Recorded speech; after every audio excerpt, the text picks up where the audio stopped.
नमस्कार, मैं डॉक्टर कंचन सिंह भारत होम्योपैथी में आप सभी का स्वागत करती हूँ। और आज के इस वीडियो में मैं आप सभी से बात करने वाली हूँ कि क्या अस्थमा छूने से फैलता है या किसी पर्सन को अस्थमा है तो अगर हम उसके साथ खाना खा रहे हैं या उसके साथ घूम रहे हैं फिर रहे हैं तो क्या हमें अस्थमा हो सकता है या नहीं हो सकता है। अक्सर पेशेंट की यही इंक्वायरीज आती है कि हमारे फ्रेंड को या हमारे फैमिली मेम्बर में किसी को अस्थमा है तो क्या हम उनके साथ रह सकते हैं, हम उनके साथ खाना खा सकते हैं, हम उनके साथ घूमने जा सकते हैं, क्या अगर हम उनके साथ रहते हैं तो क्या हमें भी अस्थमा हो सकता है। तो इसका जवाब है कि अस्थमा ना ही छूने से फैलता है, ना ही पेशेंट के साथ रहने से और ना ही उसके साथ खाना खाने और ना ही उनके साथ घूमने से फैलता है। अस्थमा होने के कई रीजंस होते हैं, कई कारण होते हैं। उनमें से जो पहला कारण है ये कि ये जेनेटिकली ट्रांसफ़र होते हैं। अगर आपके फैमिली में किसी भी पर्सन को अस्थमा है तो ये फैमिली टू फैमिली ट्रांसफ़र होता रहता है।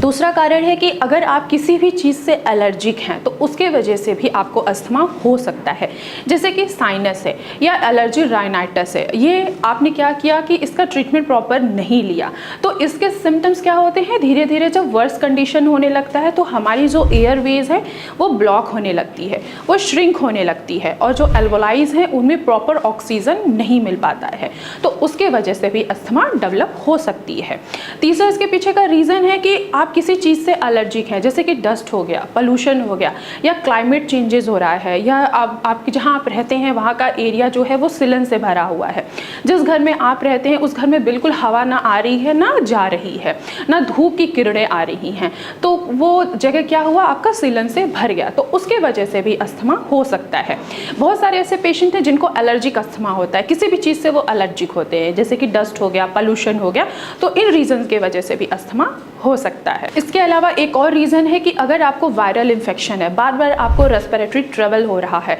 तो उसके वजह से भी आपको अस्थमा हो सकता है, जिसको एलर्जिक अस्थमा या वायरल अस्थमा भी कहा जाता है। इसके एक और कारण है, अगर आप ड्यूरिंग वर्कआउट अगर आप बहुत रनिंग कर रहे हैं, बहुत फास्ट एक्सरसाइज कर रहे हैं या हैवी वेटेड उठा रहे हैं तो उसके वजह से क्या हो रहा है कि आपका सांस बहुत फूल रहा है, यानी कि ऑक्सीजन की मात्रा जो है जितना हमारे लंग्स को चाहिए उतनी प्रॉपर मात्रा में ऑक्सीजन नहीं मिल पा रहा है तो उसके वजह से भी आपको धीरे धीरे अस्थमा डेवलप हो सकता है। तो बहुत सारे कारण हैं आपके शरीर में अस्थमा डेवलप होने का। ऐसा नहीं है कि अस्थमा छूने से या खाने से फैलता है, तो अस्थमा बिल्कुल भी ना ही छूने से फैलता है, ना ही पेशेंट के साथ रहने और ना ही पेशेंट के साथ खाने से फैलता है। अस्थमा फैलने के कई सारे रीज़न होते हैं, जैसे कोई भी ट्रिगरिंग पॉइंट हो गया या जेनेटिक है या किसी चीज़ से आप एलर्जिक हैं या वायरल इन्फेक्शन हो गया है या वायरल रेस्पिरेटरी ट्रबल हो रहा है, तो ये सारे कारण होते हैं अस्थमा होने के। तो आज की वीडियो में मैं आशा करती हूँ कि सभी पेशेंट को जिनको ये कंफ्यूजन था कि अस्थमा छूने से फैलता है तो अस्थमा छूने से बिल्कुल भी